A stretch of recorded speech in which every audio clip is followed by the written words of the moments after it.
Welcome to Not Milk Never Milk. Subscribe if you're lactose intolerant.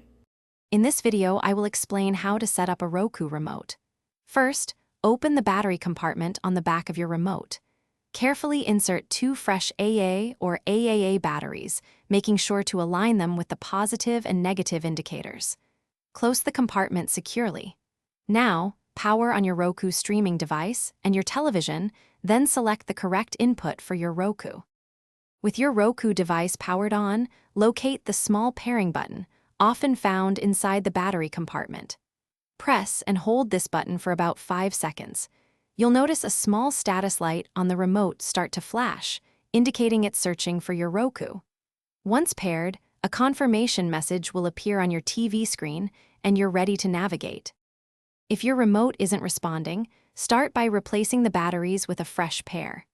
Sometimes, simply being too far from your Roku can cause connection issues, so try moving closer.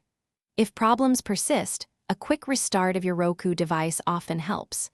Just unplug it from the power for about 10 seconds, then plug it back in and allow it to reboot.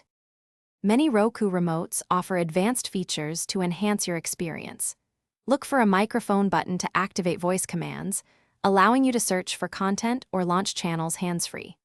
Some premium remotes even include a headphone jack for private listening, perfect for late-night viewing without disturbing others. For more great tips and deals, including a book that can truly change how you think about money, check the description below. Thanks for watching. If this was helpful, leave a like and consider subscribing. See you next time.